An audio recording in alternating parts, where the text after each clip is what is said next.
நெல்லை கங்கை கொண்டானில் டாடா குழும நிறுவனத்தின் சூரிய மின்கல உற்பத்தி ஆலையை திறந்து வைத்தார் முதலமைச்சர் மு.க.ஸ்டாலின். 66 கோடி ரூபாய் மதிப்பீட்டில் கட்டி முடிக்கப்பட்ட புதிய திட்டப் பணிகளையும் மக்கள் பயன்பாட்டிற்கு அர்ப்பணித்தார்.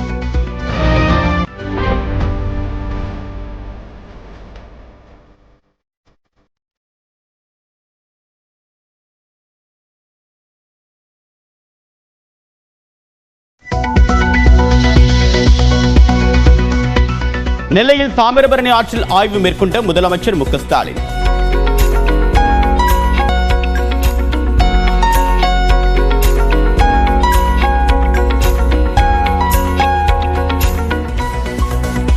சாலையில் இறங்கிச் சென்று பொதுமக்களிடம் கைகுலுக்கி மகிழ்ச்சி. இருட்டுக்கடை ஹல்வாவையும் ருசித்தார்.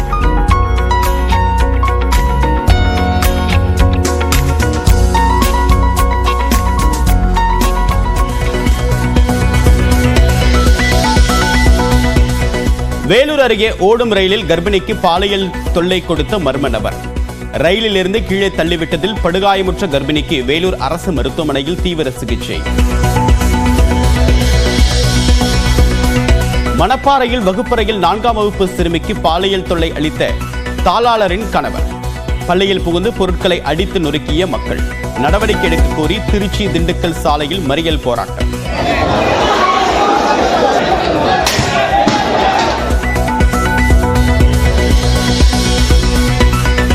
பத்து மசோதாக்கள் மீது முடிவெடுக்காமல் நிறுத்தி வைத்தது ஏன் என்று ஆளுநருக்கு உச்சநீதிமன்ற நீதிபதிகள் சரமாரி கேள்வி. தமிழக அரசு தொடர்ந்த வழக்கில் இன்று பதிலளிக்கவும் உத்தரவு. அதிமுக உட்கட்சி விவகாரம் குறித்து விசாரணை நடைபெற்ற தேர்தல் ஆணையத்திற்கு அதிகாரம் இல்லை. பொதுச் செயலாளர் எடப்பாடி பழனிசாமி தரப்பில் சென்னை உயர்நீதிமன்றத்தில் வாதம். கலவரத்தை தூண்டக்கூடிய வகையில் பேசியதாக தொடரப்பட்ட வழக்கிலிருந்து சீமானை விடுவிக்க சென்னை உயர்நீதிமன்றம் மறுப்பு. அடுத்தவருக்கு எரிச்சல் ஊட்டக்கூடிய வகையில் பேசுவதை சீமான் வழக்கமாக கொண்டிருப்பதாக நீதிபதி விமர்சனம். பிற மாநிலங்கள் நடத்தக்கூடிய சாதிவாரி கணக்கெடுப்புக்கான ஆய்வை தமிழ்நாடு அரசு நடத்தாதது ஏன் என்று தமிழக வெற்றிக் கழகத்தின் தலைவர் விஜய் கேள்வி. சாதிவாரி கணக்கெடுப்பு விவகாரத்தில் மத்திய மாநில அரசுகள் ஒரே நேர்கோட்டில் பயணிப்பதாக விமர்சனம். மதுரையில் போக்குவரத்திற்கு இடையூறாக பைக்கில் பயணித்த அஜித் ரசிகர்கள் மீது தடியடி.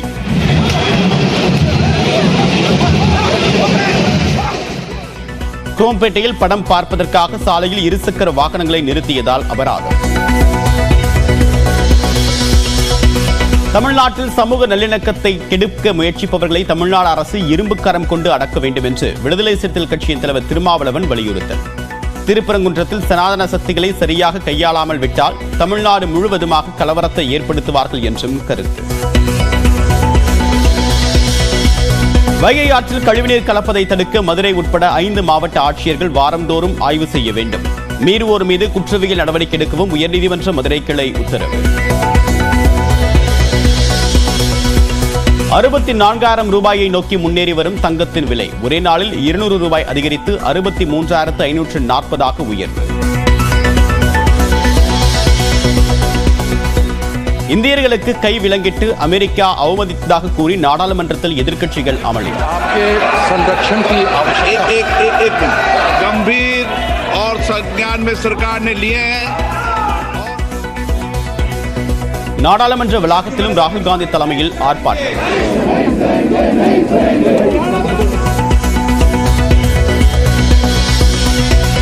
அமெரிக்காவில் சட்டவிரோத குடியேறிகளை விலங்கிட்டு நாடு கடத்தக்கூடிய முறை 2012 முதல் நடைமுறையில் உள்ளதாக மத்திய அமைச்சர் ஜெய்சங்கர் விளக்கம்.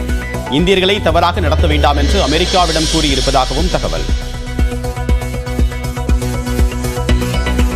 ஒரு குடும்பத்திற்காக அர்ப்பணிக்கப்பட்ட கட்சி காங்கிரஸ் என்று மாநிலங்களவையில் பிரதமர் நரேந்திர மோடி கடும் தாக்கு. நாடுதான் தங்களுக்கு முதன்மையானது என்றும் நாட்டின் வளர்ச்சிக்கான மாடல் தங்களுடையது என்றும் பேச்சு. ஒரே கலாச்சாரம் ஒரே மொழியை திணிக்க RSS முயற்சிப்பதாக UGC விதிமுறைக்கு எதிராக டெல்லியில் திமுக நடத்திய ஆர்ப்பாட்டத்தில் ராகுல் காந்தி குற்றச்சாட்டு. போராட்டத்தில் பங்கேற்ற அகிலேஷ் யாதவ், ராகுல் காந்தி உள்ளிட்டோருக்கு முதலமைச்சர் மு.க.ஸ்டாலின் நன்றி. வங்கதேச தலைநகர் டாக்காவில் தேசத்தந்தை முஜ்பூர் ரஹ்மானின் வீடு இடிக்கப்பட்டதற்கு இந்தியா கடும் கண்டனம். கலவரத்தை தூண்டக்கூடிய வகையில் பேசக்கூடிய ஷேக் ஹசீனாவை நிறுத்த செய்ய வேண்டும் என்று வங்கதேசம் எதிர்ப்பு. இங்கிலாந்திற்கு எதிரான முதல் ஒருநாள் போட்டியில் 4 விக்கெட்டுகள் வித்தியாசத்தில் இந்திய அணி வெற்றி. 87 ரன்களை குவித்த சுப்மன் கில் ஆட்ட நாயகனாக தேர்வு.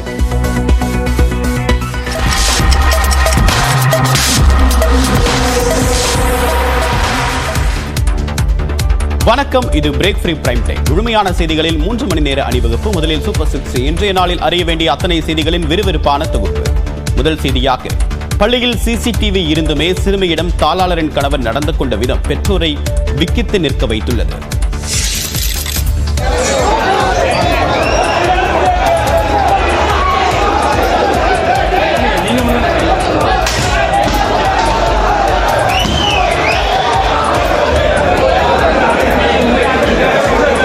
திருச்சி மாவட்டம் மணப்பாறையில் வகுப்பறையில் சிறுமிக்கு பாலியல் தொல்லை அளித்த விவகாரத்தில் தனியார் பள்ளியை பொதுமக்கள் சூறையாடிய காட்சிகள் தான் இவை. மணப்பாறையில் உள்ள சிபிஎஸ்இ பள்ளியில் 4ஆம் வகுப்பு மாணவி ஒருவருக்கு தாளாளர் சுதாவின் கணவர் வசந்தகுமார் வகுப்பறையிலேயே பாலியல் துன்புறுத்தலில் ஈடுபட்டதாக கூறப்படுகிறது. இதுகுறித்து மாணவி பள்ளி முடிந்து வீட்டிற்கு சென்றவுடன் தனது பெற்றோரிடம் தெரிவித்ததாக கூறப்படுகிறது. இதனை கேட்டு அதிர்ச்சி அடைந்த பெற்றோர் மற்றும் உறவினர்கள் பள்ளிக்கு சென்று அங்கு நிறுத்தி வைக்கப்பட்டிருந்த கார் உள்ளிட்ட வாகனங்களை அடித்து நொறுக்கினர். வகுப்பறை ஜன்னல் கண்ணாடிகளை அடித்து சேதப்படுத்தினர். தாளாளரின் கணவர் வசந்தகுமாரை பிடித்து காவல்துறை ஒப்படைத்த நிலையில் தாளாளர் மற்றும் முதல்வரை கைது செய்ய கோரி மாணவியின் உறவினர்கள் திருச்சி திண்டுக்கல் சாலையில் மறியலில் ஈடுபட்டனர். தகவல் அறிந்து வந்த மாவட்ட காவல் கண்காணிப்பாளர் செல்வ நாகரத்தினம் உரிய நடவடிக்கை எடுப்பதாக உறுதியளித்ததை தொடர்ந்து போராட்டம் கைவிடப்பட்டது.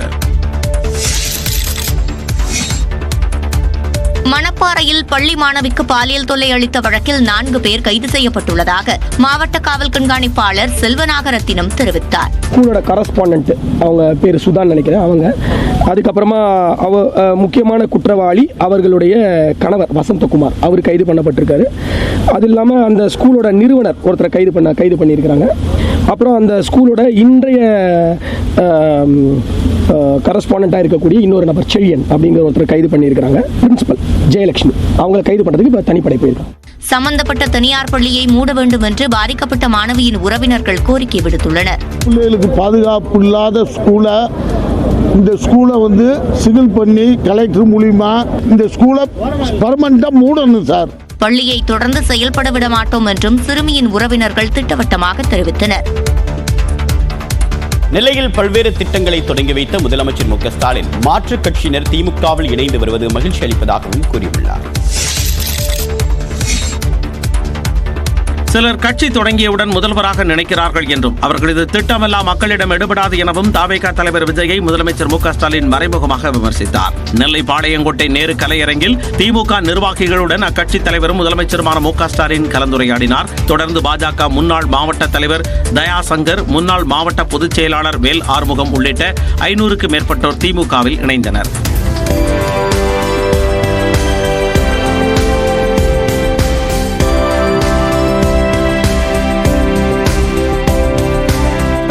இந்த நிகழ்ச்சியில் பேசிய முதல்வர் மு க ஸ்டாலின் மாற்றுக் கட்சியினர் திமுகவில் இணைந்து வருவது மகிழ்ச்சி அளிப்பதாக கூறினார். அன்னைக்கு சில பேர் கட்சி தொடங்குற போதே நாங்கள் தான் ஆட்சிக்கு வரப்போகிறோம், அடுத்து நான் தான் முதலமைச்சர் என்று சொல்லிக் கொண்டு தொடங்கப்படியெல்லாம் பார்க்கிறோம்.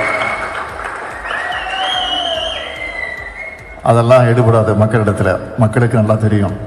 ஆட்சியில் இருந்தாலும் இல்லாவிட்டாலும் மக்கள் பணி செய்யும் இயக்கம் திமுக எனவும் முதல்வர் மு க ஸ்டாலின் குறிப்பிட்டார். நெல்லையில் 66 கோடி ரூபாய் மதிப்பீட்டில் கட்டி முடிக்கப்பட்ட புதிய திட்டப்பணிகளை முதலமைச்சர் மு க ஸ்டாலின் திறந்து வைத்தார். நெல்லை வண்ணாரப்பேட்டை பகுதியில் முதலமைச்சர் நடைபயணம் மேற்கொண்ட போது சாலையோரம் திரண்டிருந்த மக்கள் முதல்வருடன் செல்ஃபி எடுத்து மகிழ்ந்தனர். அப்போது குழந்தைகளை முதல்வர் கொஞ்சி மகிழ்ந்தார்.